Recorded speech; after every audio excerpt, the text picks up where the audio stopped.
Main opposition CPN-UML chairperson KP Sharma Oli has said that Nepal is likely to follow Sri Lanka's path if the government continues with wrong practices, including what he said conspiracies in budget development and procurement of arms and ammunition. Good morning, I am Bipashna Tamang and these are the headlines of the hour.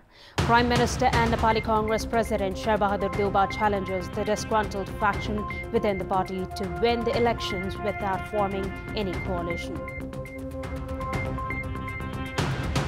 Political leadership and legal experts in dilemma as to what would happen to the impeachment motion filed against Chief Justice Cholendra Shamsher Rana with the term of the federal parliament nearing an end. Limited fuel and gas supplies resume in parts of Sri Lanka after a weekend of tumultuous anti-government protests over the economic crisis. Long queues formed at filling stations.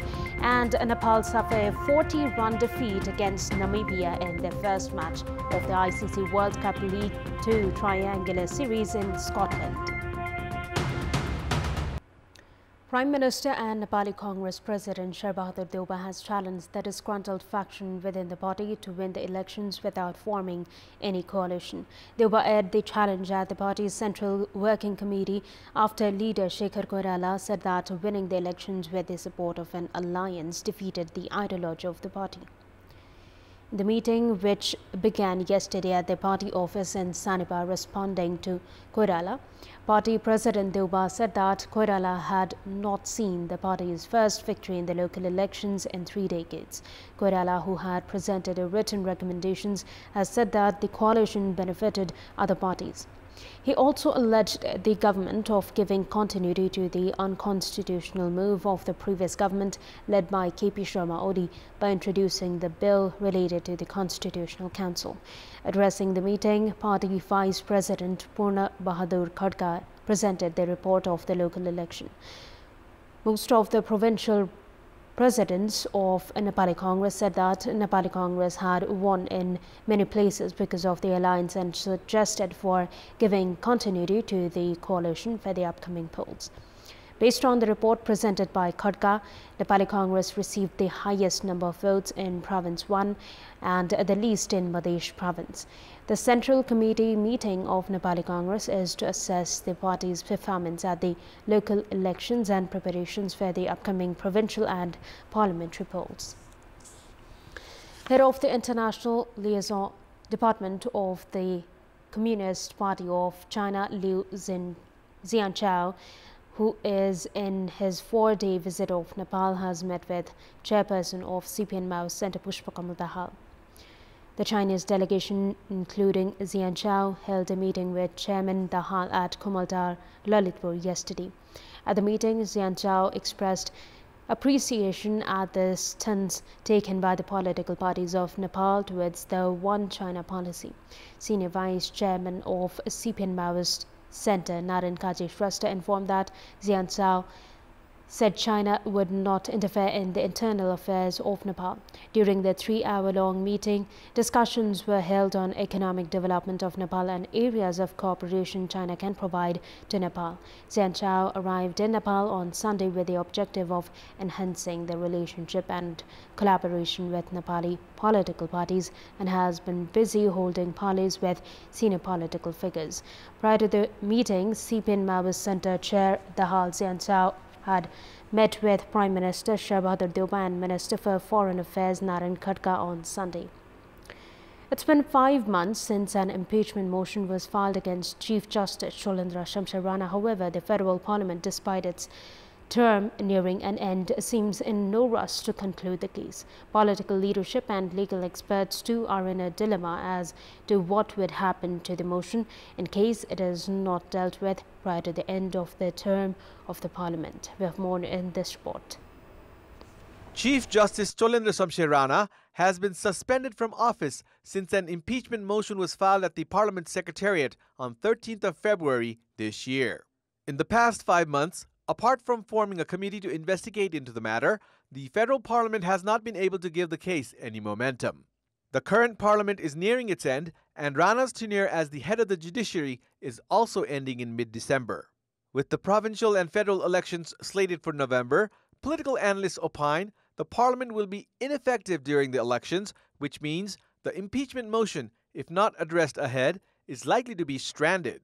Legal practitioners have also warned that this would give space for Rana to return to the judiciary.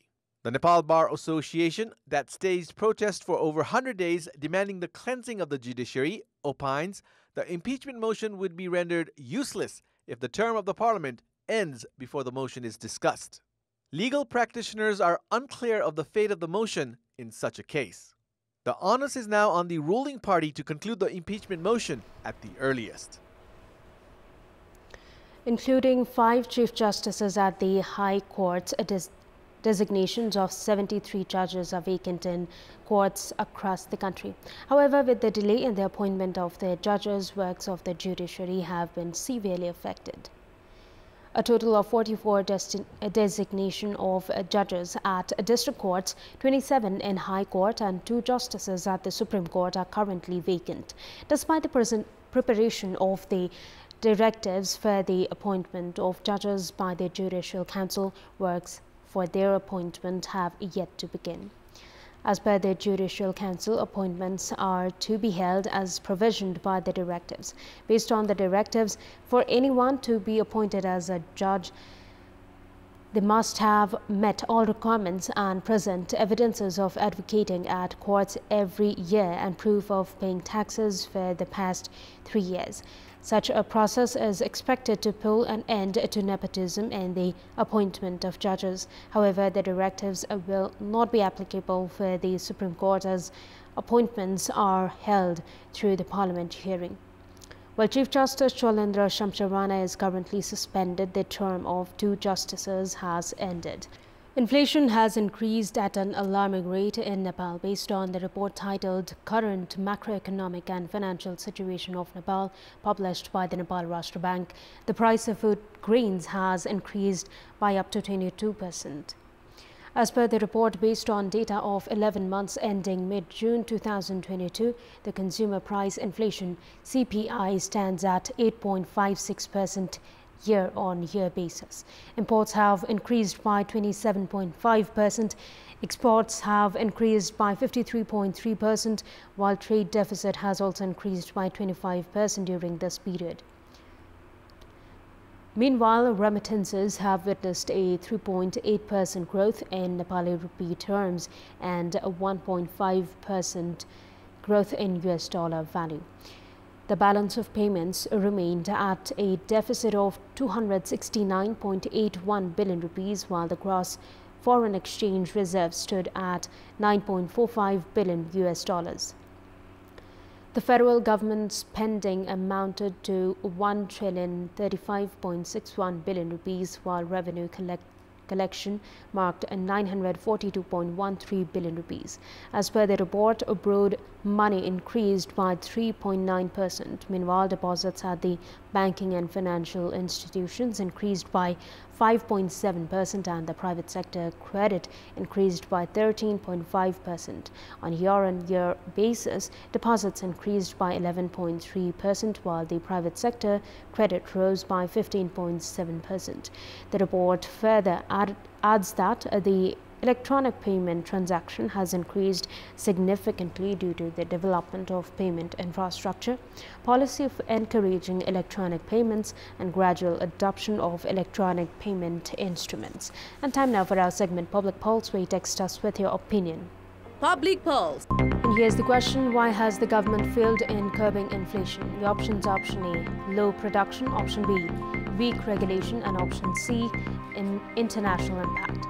The voting is on. Type NEW, select your option A, B or C and send it to 34001 to share your opinion with us. The number of accidents across the country, according to the Traffic Division, has increased in the past 11 months, with most accidents involving motorcycles and scooters. Kathmandu Valley alone reported of 17,500 accidents this year, while 162 have lost their lives in accidents. In this context, in our Public Voice segment, we had asked people in several provinces what should be done to minimize road accidents. Let's take a look at what they had to say. public voice. 20 वर्षभन्दा पुरानो गाडीहरु चाहिँ सबै हटाउनु पर्यो। जाडक खाएर चलाउनु भएन साधनहरु सडकहरु सुधार गर्नु पर्यो। ठाउँमा ट्राफिकहरु राम्रोसँग राख्दिनु पर्यो। सडक राम्रो हुनुपर्छ। खाल्डो सल्डो भर्नु पर्यो। लाइसेन्स खडै हुनु पर्यो। टर्निङमा ओभरटेक नगर्नु पर्यो।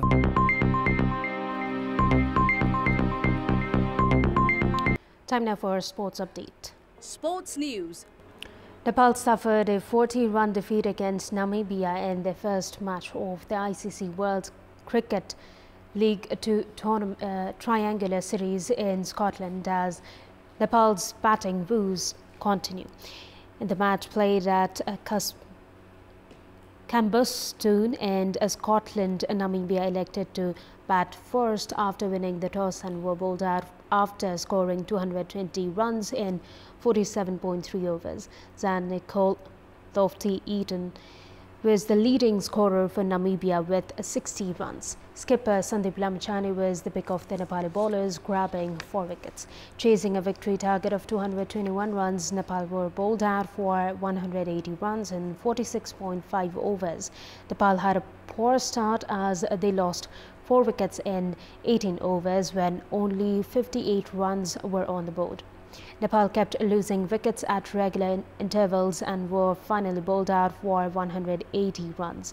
Arif Sheikh top scored for Nepal with an unbeaten 50, while Dev Khanal contributed 34 and opener Kushal Purtal added 27 runs. David Weiss, Bernard Scholz and John Frelink all claimed 2 wickets each for Namibia. After suffering the loss in their first match of the triangular series in Scotland, Nepal have dropped to the 6th spot of the points table with 15 points from 17 matches. With the win, Namibia have climbed to the 5th position of the table, securing 16 points from 16 matches. Nepal will face host Scotland tomorrow. The match is scheduled to start at 3:15 p.m. Nepal time. That's all for the moment. Thank you for watching. Have a good day.